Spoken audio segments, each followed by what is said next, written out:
저희가 이제 사무엘하와 베드로전서 이렇게 같이 나누어서 살펴보고 있는데요. 오늘은 사무엘하 두 번째 시간으로 내용을 살펴봅니다. 이제 드디어 다윗의 유대의 왕이 되어지는 내용이 오늘 본문에 나오고 있는 거죠. 이 다윗 왕국은 굉장히 중요한 의미가 있습니다. 그리고 구속사에 있어서 중요한 위치를 차지하고 있는데, 그냥 다윗 왕국은 그냥 다윗 왕국으로 끝나는 게 아니라 예수 그리스도로 말미암은 메시아 왕국을 예표하는 그런 의미가 있고, 결국은 이 다윗 왕국은 앞으로 이제 임하게 될 하나님의 나라에 대해서 보여주는 그런 중요한 것이기 때문에 다윗이 왕이 되어져서 다윗 왕국이 출발했다고 하는 것은 굉장히 중요한 의미가 있죠. 오늘 본문에는 이제 유다 지파의 왕으로 추대되어지는 다윗의 모습이 보여지고 있습니다. 그래서 오늘 이 아침에는 바로 이 내용을 살펴보면서 하나님께서 여기 있는 본문을 가지고 우리에게 무엇을 이야기하고 싶어 하시는가 하는 것을 생각해 보려고 합니다. 우리가 살펴보는 것처럼 세 가지로 나눠볼 건데, 첫째로는 하나님의 뜻을 묻고 있는 다윗의 모습이 나오고 있고요. 그 다음에는 유다 지파의 왕으로 기름 부음을 받고 있는 다윗의 모습이 나오고 있습니다. 그래서 세 번째로는 다윗 왕궁을 대적하는 적대 세력이 오늘 일제나 아침부터 주 연결해서 보여주고 있는 것을 알 수가 있습니다. 그래서 이 세 가지 내용을 살펴보면서 하나님의 메시지를 받고자 하는데, 첫째는 이제 하나님의 뜻을 묻고 있는 다윗의 모습이 1절에 나오고 있죠. 이렇게 나옵니다. 그 후에 다윗이 여쭈어가되 유다 성읍으로 올라가리까. 다윗이 아뢰되 어디로 갈까요? 이렇게 묻고 있는 내용이 나오고 있는 것이죠. 그 후에라고 하는 것은 바로 우리가 지난번에 살펴봤던 사무엘하 1장에 있는 내용입니다. 사무엘 1장에는 뭐가 나와 있었죠?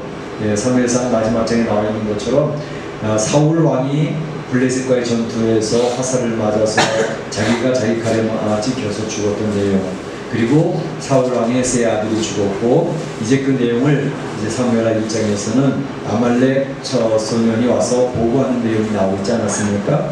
그러니까 그 내용, 그 후에라는 뜻입니다.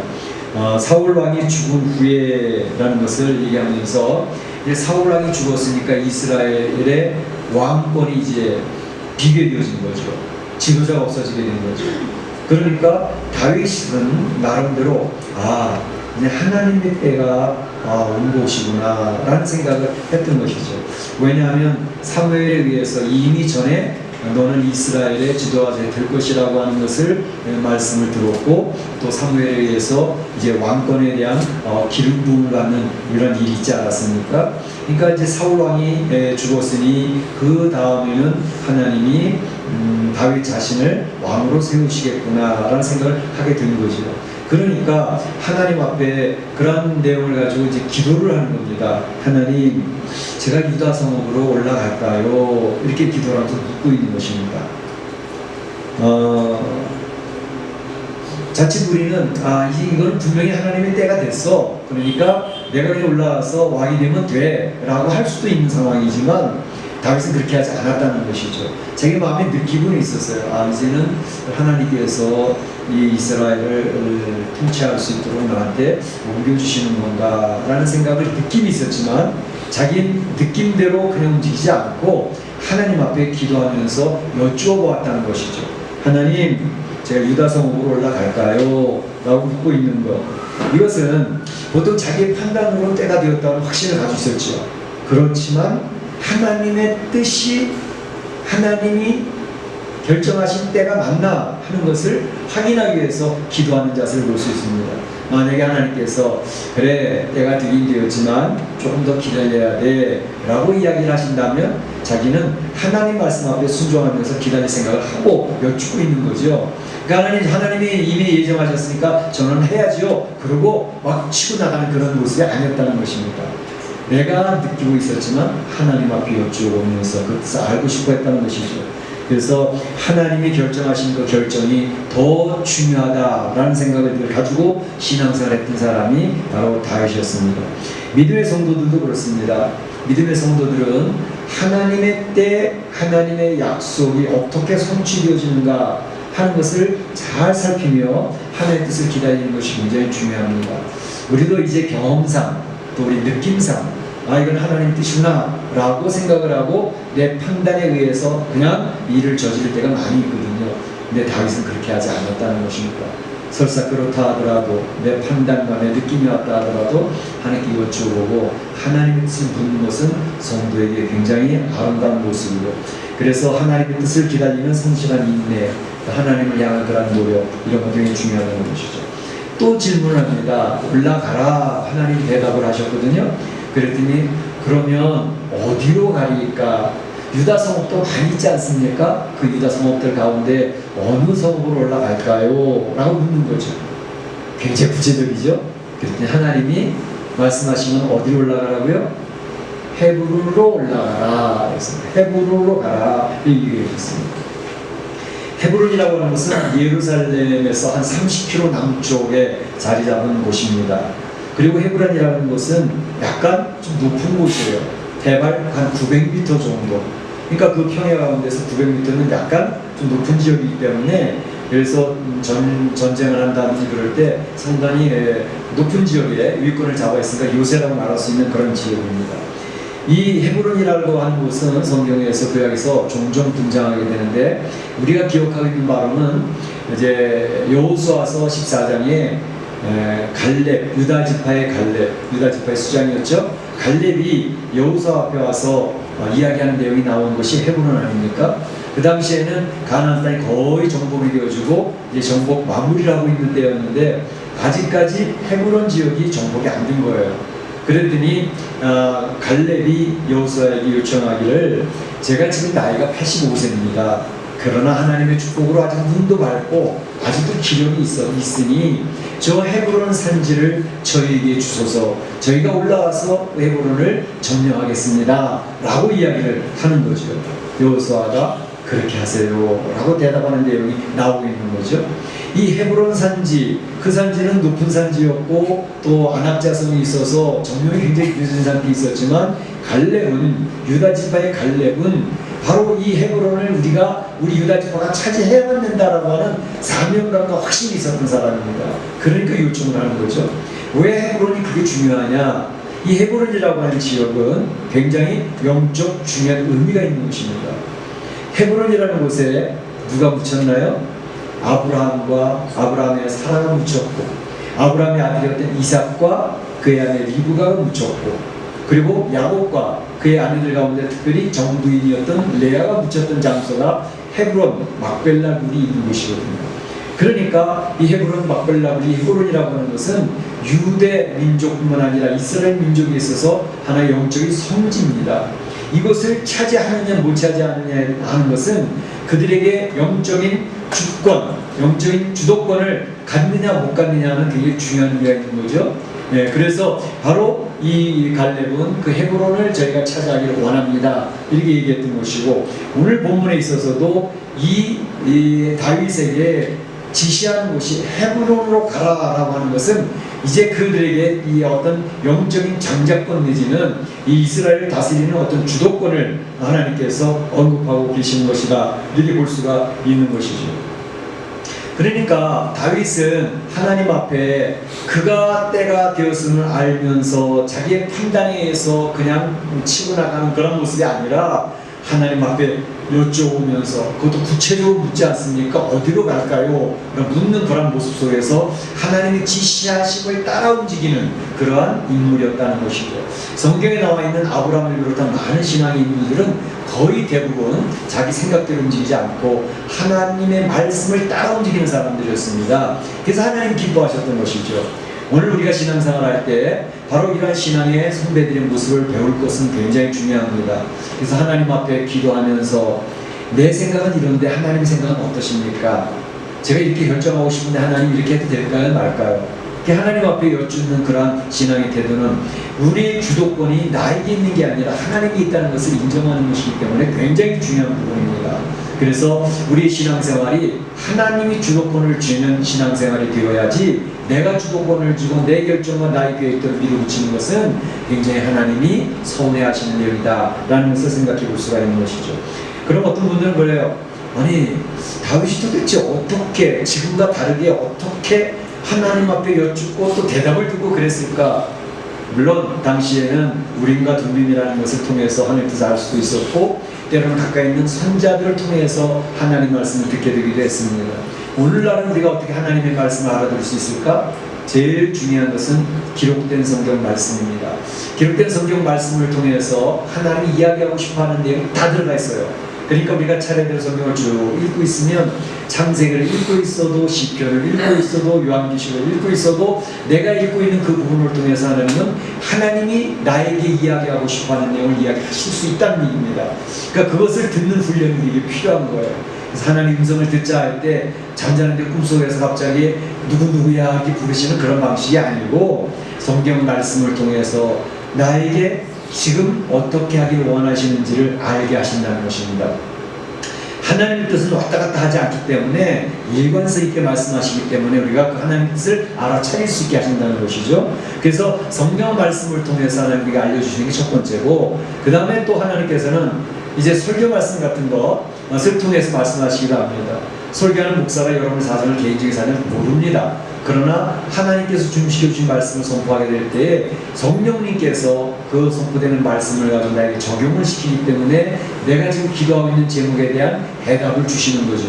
그래서 그 뜻을 따라갈 수 있는 것이고, 때로는 우리가 찬양 중에 거하시는 임재하신 하나님의 뜻을 통해서 깨닫게 되기도 하고, 때로는 심지어는 믿지 않는 불신자들과 대화하는 가운데서도 내가 기도하고 고민하고 있는 내용을 그 불신자 상대방의 입술을 통해서 나한테 응답해 줄 때도 있어요. 그렇기 때문에 우리가 기도하는 제목을 가지고 하나님 앞에 예민하게 하나님 제가 어떻게 하나님 뜻을 알까요? 라고 기도하고 있으면 하나님이 나에게 일관성 있게 이야기하시는 내용을 알 수가 있게 된다는 것입니다. 그래서 하나님은 오늘날에도 지금 나에게 말씀하실 수 있는 하나님이고 나에게 기도하는 제목에 대한 응답을 주실 수 있는 하나님이라는 사실을 확신하고 신앙생활은 굉장히 중요합니다. 신앙생활할 때에 기도에 대한 응답을 체험하면서, 그래서 하나님 말씀하신 것이 나의 삶 속에서, 내 가정 속에서, 내 사업터에서 이루어져가는, 하나님이 말씀하신 대로 이루어져가는 것을 체험하는 경험이 쌓여져 가기 시작을 하면 그러면 나의 신앙이 달라집니다. 업그레이드가 됩니다. 기도했고 기도에 대한 응답을 받았고 기도에 대한 역사를 경험한 그런 신앙이 쌓여져 가면 이제 나이테가 겹겹이 쌓여져 가면서 이제 그들이 튼튼해지는 것처럼 바로 그러한 모습이 우리 안에 있다면, 그러면 우리는 하나님을 의지하는 믿음이 점점 커집니다. 하나님에 대한 신뢰가 강해집니다. 그래서 어렵고 힘들어도 인내하면서 하나님의 뜻을 따라가는 성도가 될 수 있다는 것이죠. 그래서 기도에서 응답을 받는 신앙과 기도하지 않고 응답 없이 살아가는 신앙과는 천지 차이가 나는 것입니다. 우리 사랑 성도들이 다윗처럼 하나님 앞에 부르짖고 기도하면서 응답을 받고 또 하나님 응답하신 것을 경험하는 가운데 살아계신 하나님을 고백하고 간증하는 성도들이 되시기를 주의 이름으로 축원합니다. 축원합니다. 그 다음에 두 번째 생각해 볼 것은 유다 지파의 왕이 된 다윗을 살펴볼 수가 있는 것입니다. 이제 유다 지파의 왕이 됩니다. 하나님이 헤브론으로 올라가라 하신 지시하는 말씀을 따라서 이제 이 다윗이 헤브론으로 올라갑니다. 시글락의 피해 있고 블레셋 진영에 있었던 이 다윗이 드디어 유다 지파로 입성을 하는 거고, 그 다음에 헤브론을 이제 올라가게 되는 것이죠. 그때 올라갈 때 그 다윗의 아내 둘이 있었는데 아히노암과 아비가일 두 아내를 데리고, 그리고 그를 따르던 무리들이 있었습니다. 이제 사무엘하에서는 한 600명 정도 되는데 사무엘상에 보게 되면 이제 사울 왕의 그 집요한 추격과 죽이려고 하는 그것을 피해서 도망다니던 사울 왕이 다윗을 비롯한 따라다니는 사람들이 추종자들이 한 400명 있었습니다. 그 400명과 데리고 이제 그 헤브론 지역으로 올라가게 되는 거죠. 그런데 그 다윗의 주변에 있었던 이 400명의 추종자들은 주로 어떤 사람이냐면 능력 있고 권세 있고 그리고 힘이 있는 그런 사람들이 별로 없었습니다. 이 다윗을 추종하고 있던 사람들의 무리들은요, 소위 말하면 사회적으로도 신분이 별로 그렇게 내세웠고 젊은 사람들이었고, 그 앞에 사무엘상 20장 2절에 보게 되면 그 모였던 사람들이 어떤 사람이냐 이렇게 표현되어 있습니다. 환난을 당한 사람들, 삶을 살면서 굉장히 힘들고 어려움을 당한 사람들입니다. 또 빚진 자들, 빚이 너무나 많이 있었나 봐요. 굉장히 경제적으로 힘들었던 사람들, 그리고 또 마음에 원통해하는 사람들, 그러니까 마음에 굉장히 상처가 많았던 사람들이 다윗을 추종하고 있었던 것을 볼 수 있습니다. 다윗은 그만큼 그 주변에서 어려웠던 사람, 힘든 사람들을 그걸 이렇게 모아가면서 그들을 위로하면서 격려하면서 그들이 이끌어가고 있었던 그런 리더였던 것을 볼 수가 있습니다. 이 생사고략을 같이 했던 그 추종자들과 함께 헤브론 산지로 올라가게 되어졌던 것을 볼 수 있습니다. 그를 따르던 400명, 이 600명은 정말로 결속력이 강한, 몇만 명의 군대와는 비교도 되지 않을 만큼 결속력이 강하고 충성스러운 사람들이었다는 것을 알 수가 있습니다. 그러니까 앞으로 이스라엘을 정복하고 또 이방과의 싸움이 있을 때에 그들의 그 결속력과 그 충성스러움은 많은 그런 군대와 싸워서도 충분히 이길 만한 그러한 힘을 이제 모으게 됐다는 것을 알 수가 있습니다. 뿐만 아니라 이제 이 다윗 헤브론에 올라갔을 때 유다 지파에 있었던 그 사람들이 다윗에게 드디어 기름을 붓습니다. 그리고 왕으로 추대가 되어집니다. 그래서 이때 다윗이 이제 왕으로 추대될 때 나이가 30세입니다. 30세라는 것은 굉장히 성경에 중요한 의미가 있거든요. 그래서 30세에 요셉도 30세에 국무총리가 되어지고 다윗도 30세에 일을 하고 예수님도 30세에 공생애를 시작하지 않습니까? 그러니까 공적인 일을 감당할 나이가 되어졌다는 것을 얘기하죠.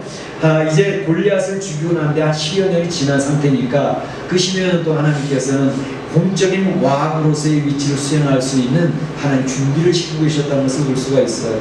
그러니까 우리 사랑하는 성도들이 이 멕시코땅에서 삶을 힘들게 여러 가지 일들을 해나가고 할 때에 그것이 괜히 시간이 가는 게 아니고요. 우리가 하나님이 쓰실 만한 나이가 될 때까지 훈련시키고 있는 중이에요.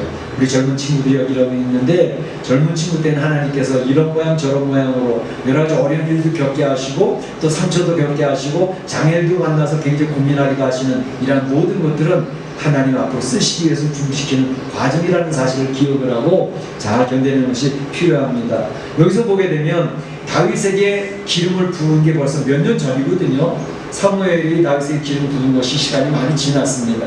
그런데 그것이 지금 유다 지파의 왕으로 세워짐을 통해서 첫 번째 성취가 되어지는 것입니다.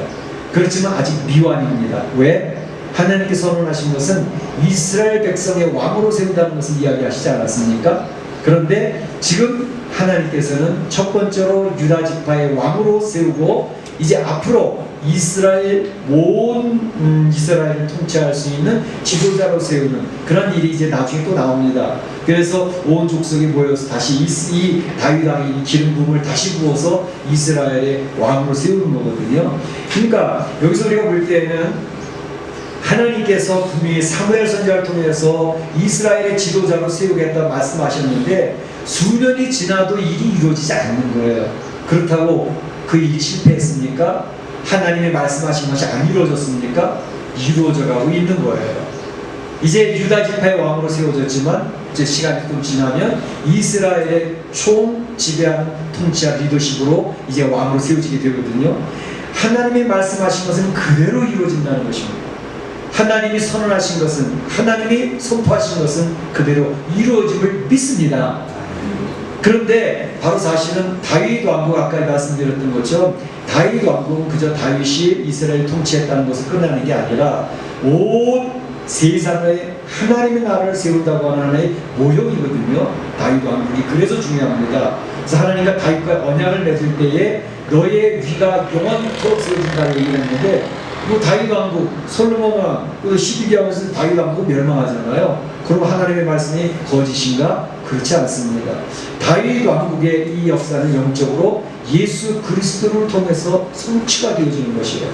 예수 그리스도가 다윗의 후손으로 오시지 않습니까? 그래서 예수 그리스도가 왕이 되셔서 온 인류를 지배하는, 전 세상을 통치하는 통치자로서 세우시는 거 아니에요? 그래서 하나님의 나라 이 땅에 이루어지는 것이란 말이죠. 그래서 우리가 기억해야 될 것은 지금 단지 조그만 지파, 유다 지파의 왕으로만 세워졌지만 이것은 하나님이 선포하신 내용이, 그 내용이 성취되어지는 과정에 있는 것이고, 우리가 분명히 확신해야 될 것은 예수 그리스도를 통해서 하나님의 나라가 완성되어지고 이제 우리 사랑하는 성도들이 바로 그 하나님의 나라를 경험하게 될 것이라고 하는, 하나님이 예전에 선포하셨고 지금 이루어져 가고 있고 앞으로 우리 여기 있는 우리 성도들이 그 하나님의 나라를 경험하게 되어지는 하나님의 그 다윗의 왕국 완전히 영원한 하나님의 위가 이루어지는 그 역사를 경험하게 될 것이라는 말씀입니다. 그래서 하나님의 말씀은 1.1획도 땅에 떨어짐 없이 그대로 성취된다는 사실을 오늘 다윗이 점점 왕권을 차지하는 모습을 통해서 우리가 알려주신 귀한 교훈이 됩니다. 우리 사랑하는 성도들, 하나님 나라에서 왕같은 제사장으로 이 세상을 통치하는 귀한 하나님의 사람들이 될 줄로 믿습니다. 그 하나님의 역사를 확신하는 성도이시기 바랍니다. 그런데 이제 유다의 왕이 되어서서 다윗이 한 첫 번째 일이 굉장히 인상적이에요. 그 일이 뭐냐면 유다 지파에 기름 부어서 유다 지파의 왕이 되어졌거든요. 그런데 처리하는 것이 뭐냐면 길앗 야베스 사람들이 일을 처리하고 있어요. 길앗 야베스 일이라는 게 뭘까요? 길앗 야베스 사람들이 사무엘상 마지막 장에 보게 되면 블레셋과의 전투에서 사울 왕이 죽었잖아요. 사울 왕의 세 아들도 죽었잖아요. 사울 왕 목이 잘려가지고 블레셋 사람들이 벳산 성벽에 사울 왕의 시체를 걸어놨어요. 이 소식을 길앗 야베스 사람들이 들었어요. 이 사람들은 요단 동편에 므낫세 지역에 살고 있는 길앗 지역에 있었던 사람들입니다. 밤새도록 달려가서 장수들이 달려가서 그 사울 왕의 시신과 사울 왕의 아들들의 시신을 수습을 해가지고 가지고 와서 그 자기 길앗 야베스 땅에다가 이제 화장을 해가지고 그 에셀나무 밑에다 파묻습니다.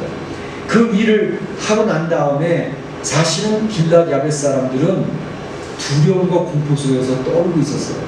왜 그랬을까요? 이 길앗 야베스 사람들은 무엇을 했냐면 사울 왕은 다윗 왕의 정적이지 않습니다. 사울 왕은 다윗 왕을 죽이려고 애썼던 사람이라는 사실을 길앗 야베스 사람들은 너무나도 잘 알고 있었어요. 아말렉 청년이 했던 것처럼 사울 왕을 내가 죽이고 왔다 그래서 보상받을 줄 알고 그랬잖아요. 그 모든 사람들은 사울 왕과 다윗의 관계가 원수 관계라는 생각을 모두가 이렇게 인식을 하고 있었던 것이죠. 그러니까 사울 왕의 시신을 수습하고 그 아들들의 시신을 수습했으니 다윗 왕이 볼 때에 정적이란 말이죠. 그러니까 자칫 잘못하면 다윗 왕이 자기들을 공격을 해서 죽일지도 모르겠다라는 두려움에 빠져 있었던 거예요. 근데 길앗 야베스 사람들은 이러한 위험을 감수하고 왜 이 사울 왕의 시신을 수습했을까? 길앗 야베스 사람들은 다윗이 사울 왕과 베냐민 지파와 상당한 유대 관계가 맺어져 있었어요. 므낫세 지역에 살고 있었는데 이 므낫세와 베냐민 지파는 어떤 관계죠? 어떤 관계 같아요? 자, 요셉의 두 아들이 있었는데 요셉의 두 아들은 므낫세와 에브라임이잖아요. 요셉하고 요셉의 친동생은 누구죠? 베냐민이잖아요. 그러니까 굉장히 가까운 친척이에요. 그러니까 나중에 사사기에 보게 되면 베냐민 지파가 무슨 짓을 해가지고 이스라엘 전체가 하나가 되어서 베냐민 지파를 공격했던 전쟁이 있었어요. 그 전쟁 때에 다 이스라엘이 모여날 때도 길앗 야베스 사람들은 베냐민 지파를 공격하게 올라가지 않았어요. 그것이 화가 되어져가지고 나중에 이 베냐민 지파 이스라엘 백성들 12지파 11지파가 모여가지고 공격을 해서 베냐민 지파 사람들이 남자들이 다 죽고 600명은 남았다고. 근데 그러고 난 다음에 그들이 결정했던 것은 우리의 여자들을 딸들을 베냐민 지파한테 절대 주면 안 된다라는 총회 결의를 했다고요. 그러니까 그 맹세를 했기 때문에 그걸 지킬 수가 없으니까 베냐민 지파가 이제는 결혼도 못하고 그냥 600명의 남자들이 총각으로 다 죽게 생겼다고요. 그러니까 그들이 울면서 통해 하나님 앞에 회개하면서 우리가 지파 하나를 잃어버리게 생겼다고. 12지파라는 것이 만들어져야 온전한 이스라엘 지파거든요. 한 지파가 없어져 버리면 안 된단 말이죠. 그러니까 그때 이스라엘 백성이 이스라엘 총회에서 결정한 것이 그러면 길앗 야베스에 있는 처녀들 400명을 데려다가 결혼을 시키자. 그래서 길앗 야베스 사람들 400명을 잡아다가 베냐민 지파에 주었던 거예요. 길앗 야베스가 공격당했던 이유는 베냐민 공격하자 그러는데 참여하지 않았기 때문에 공격을 당하는 거예요. 그런 역사 히스토리가 있단 말이죠. 네. 그런 가운데에 길앗 야베스 사람들은 사울 왕 그리고 암몬 나하스가 쳐들어왔을 때 길앗 야베스 사람은 다 눈을 뽑고 항복을 해야 너희들 받아주겠다 그랬을 때 사울 왕에게 도움을 청했어요. 사울 왕이 무슨 소리야? 그래서 사울 왕이 군사를 내려가서 암몬의 나하스 왕을 죽여버렸다고. 그래서 길르앗 백성들은 사울 왕에 대한 굉장히 감사와 굉장히 고마움이 있었던 거죠. 그러니까 목숨을 걸고 위험을 무릅쓰고 가서 사울 왕과 그의 자녀들의 시신을 와서 수습해 줬고. 그런데 문제는 바로 그렇게 했지만 다윗 왕에게 이제 공격을 당할지 모른다는 두려움이 있었는데 다윗 왕이 어떻게 했어요? 전령들을 보내는 거예요. 사자들을 보내는 거예요. 길르앗 야벳 사람들아, 너희들 참 잘했어. 너희들 참 잘했어. 그 얘기를 하는 거죠. 사울에게 은혜를 베풀어 그를 장사하였으니 여호와께 복을 받을지어다 라고 5절에 얘기합니다. 6절에도 너희가 이 일을 행하였으니 이제 여호와께서 은혜와 진리를 너희에게 베푸시기를 원하고 나도 이 선한 일을 너희에게 갚을 거야 라고 얘기합니다. 너무나도 반전이었던 거죠.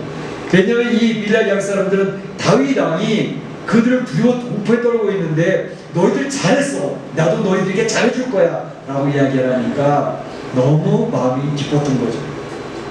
이걸 보면서 다윗 왕의 훌륭한 모습을 볼 수가 있는 거죠. 모든 사람이 생각하는 것처럼 정적이라고 인식하고 있는 상황이 있지만 다윗 왕은 그 사울 왕과 그의 자녀들에 대한 죽음을 진심으로 슬퍼하고 있었다는 것을 볼 수 있습니다. 앞에서도 그가 울며 금식했다고 하지 않았습니까? 그것이 이빨은 겉으로만의 거칠애가 아니라 진심으로 사울왕, 하나님의 기름 부음을 받은 사울왕의 비참한 최후를 보면서 마음 아팠던 거죠. 왕감이 교체했겠지만, 그렇지만 바로 이러한 모습을 보면서 다윗 왕의 사울 왕을 슬퍼하는 것은 진실성이 있었다는 것을 알 수가 있는 거죠. 그러면서 그들을 그 길르앗 야벳 사람들을 격려하고 선대하고 칭찬하는 그런 모습들을 볼 수가 있습니다. 다윗은 참으로 큰 그릇이었던 것이죠. 포용할 수 있는 포용력이 엄청나게 컸던 사람이죠. 그러니까 그 일로 말미암아 분열될 수 있는 백성들을 하나로 묶어나가는 거죠. 그 자칫 잘못하면 분열될 수 있었거든요. 근데 그걸 하나로 묶어 통합의 리더십을 가지고 있었던 사람인 것을 볼 수가 있습니다. 이 통합의 리더십을 갖는다는 것은 굉장히 중요합니다. 쉽지 않은 일이거든요. 웬만하면 자기에게 못되게 한 사람은 보복을 하고 싶거든요. 싸우고 원수를 갖고 싶거든요.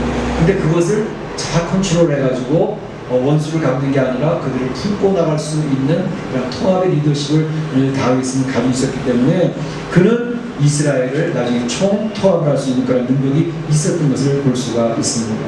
다윗은 예수 그리스도의 모형인 거죠. 예수 그리스도처럼 이렇게 자신을 공격하던 사람을 다 품고 나가는 그런 아름다운 모습이 있었던 것입니다. 마지막으로 한 가지는 다윗의 왕국을 대적하는 적대 세력이 있었다는 것을 알 수가 있습니다. 다윗이 유다 지파의 왕이 되어졌지만 다른 11지파들은 다윗을 왕으로 인정하지 않았어요. 그 중심에는 사울 왕의 통치를 받고 있었던 사울 왕의 군대 장관이었던 아브넬이라고 하는 군대 장관이 있었습니다. 이 사람이 사울 왕이 죽었지만 다윗을 무시하고 이제 나머지 이스라엘 백성들을 취합을 해서 그 사울 왕의 아들이 하나 더 있었습니다. 이스보이셋이라는 왕을 그 사람을 왕으로 세워놓고 그래서 꼭두각시예요. 그리고 뒤에서 수렴청정 자기가 다 왕권을 쥐고 흔들고 있었던 사람이 아브넬이라는 사람입니다. 이 사람이 바로 다윗이 왕국에 세워졌지만 다윗 왕국과 대적한 그런 모습을 볼 수가 있습니다. 우리가 읽지는 않았지만 아까 교독에서 읽었던 그 뒤에 보게 되면 바로 이 아브넬의 군대와 이제 다윗 왕국의 군대가 싸우는 그런 내용이 나오고 있는 것을 볼 수가 있습니다. 여기서 우리가 기억해야 될 것은 하나님 나라의 군대가 분명히 세워져 가고 있지만 그 대적하는 세력 또한 여전히 존재하고 있다는 사실을 인식하는 것이 필요합니다. 하나님의 나라에 소속된 우리 사랑하는 성도들, 우리 성도들이 지금 교회에서 예배를 드리고 하나님 교회를 세워나가고 하나님 나라를 소망하며 살아가고 있잖아요. 근데 우리 성도들만 이 세상에 있는 게 아니라 바로 성도들, 교회를 대적하는 세상 세력이 있다는 사실을 인식할 필요가 있다는 것입니다. 하나님 나라가 완전히 이 땅에 100% 이루어지기 전까지는 바로 이런 적대 세력은 항상 있다는 사실을 꼭 기억할 필요가 있는 것입니다. 이제 이스보셋이 2년 동안 통치를 하는데 40살에 통치를 하고 있었는데 다윗은 이제 헤브론에 올라와서 7년 6개월을 통치를 하게 됩니다. 그러니까 한 5년 동안은 굉장히 혼란기예요. 그리고 다윗은 이제 이스라엘의 이 모든 통치권을 쥐을 때까지 7년 6개월을 기다려야 했던 거죠. 그래서 그 적대 세력과의 싸움이 계속 지지부진하게 되어지고 있는 가운데 다윗은 인내하면서 그 적대 세력과의 싸움에서 이제 지혜롭게 대처를 해야 되는 그런 상황이 있었다는 것이죠. 그래서 기억해야 될 것은 이 적대 세력이 있는데 그 적대 세력이 없이 우리 하나님의 역사가 아주 강하게 역사해서 우리 교회가 항상 승리하면 좋겠다 하고 어려운 문제가 있다는 사실은 결국 성도들을 깨어있게 하는 굉장히 중요한 좋은 약이 되어집니다. 적대 세력이 있음으로 말미암아 성도들이 깨어 기도한다고, 그리고 거기서 이겨 승리하려고 굉장히 준비를 한다고, 이것이 필요하다는 것입니다. 사실은 적대 세력 아브넬이 있었기 때문에 아브넬은 블레셋과의 관계에 있어서 블레셋을 물리치는 그런 역할을 아브넬이 대신 수행해 주었어요. 그러니까 적대 세력이 있다고 꼭 나쁜 건 아니고요. 적대 세력이 있는 것은 성도들이 성도다울 수 있도록 만들어주는 것이고, 성도들에게 더욱더 저항력과 명령력을 키우는 하나님 좋은 은혜가 있다는 것이죠. 그래서 사랑하는 성도들이 멕시코 이민의 생활을 살면서 또 교회가 세워져 가는데 교회에 여러 가지 이러저러한 어려운 문제가 생기고 힘든 게 있다고 해서 실망할 필요 없습니다. 그것은 우리 성도들을 더욱더 아주 면역력을 키우고 저항력을 키우고 하나님의 사람답게 만들어지는 그런 하나님의 놀라운 순기능이 있다는 것을 기억할 필요가 있어요. 그렇기 때문에 바로 우리가 신앙생활할 때에 우리를 꼭 기억해야 될 것은 우리의 신앙생활은 나 혼자 하는 게 아니라 우리 교회를 향한 적대 세력이 분명히 있다. 매스컴에서 교회를 계속 공격하잖아요. 성도들을 공격하잖아요. 그러려니 하시면 됩니다. 그것이 교회를 오히려 보호하고 있는 중요한 촉매제가 될 수가 있습니다. 그러니까 우리 교회는 맨날 그 세상 사람들 욕먹고 살아야 돼. 왜 맨날 이렇게 지적질 받고 살아야 돼? 안 그러셔도 돼요. 우리 성도들, 하나님다운 성도들 만드시기 위한 하나님의 섭리가 숨겨져 있어요. 그리고 하시면 되고, 그러니까 그러한 것에서 기다리면서 잘 준비할 필요가 있고요. 그래서 이러한 모든 것이 합력하여, 적대 세력이 있고 교회 문제가 참 어려운 문제가 생겨도 합력하여 선을 이루신 하나님의 뜻이 있다는 것을 기억을 하고 견뎌내시면 됩니다. 그리고 기다리고 인내하는 것이 필요한 것이죠. 오늘 우리가 다윗 유다의 왕이 된 다윗을 살펴보았습니다. 기억할 건 몇 가지가 있습니다. 첫째는 다윗이 자기가 느끼고 판단이 되었지만 먼저 하나님 앞에 기도하며 준비하는 그런 모습을 봅니다. 우리 성도들 기도하면서 하나님의 뜻을 따라가서 믿으시길 바라고, 두 번째로는 바로 이 다윗이 유다의 왕으로 세워지는데 아직까지 진행 중이라는 사실, 하나님이 말씀하신 것은 반드시 이루어진다는 그런 확신, 이제 여러분들은 하나님 나라를 경험하게 될 것입니다. 천국으로 옮겨가서도 경험하게 되지만 이 세상에서도 하나님의 통치가 이루어지는 것을 경험하게 되실 것입니다. 그리고 다윗의 그 통합의 리더십을 우리는 기억을 합니다. 내 원수라도, 나는 힘들게 했던 사람이라도 품어 나갈 수 있는 굉장히 힘들고 어려운 문제예요. 그러나 그렇게 삶을 살아가는 것이 하나님 기대하시는 것이라는 것. 그 다음에 또 우리는 이제 대적의 세력이 있는데 그 대적의 세력이 있다고 실망하고 낙심할 필요 없습니다. 우리 성도들을 세워주는 하나님의 도우심입니다. 그래서 잘 견디고 인내하면 하나님의 선한 뜻이 이루어질 줄로 믿습니다. 우리 사랑하는 성도의 그러한 다윗과 같은 귀한 신앙이 되시기를 주의 이름으로 축복합니다. 축원합니다. 기도하시겠습니다.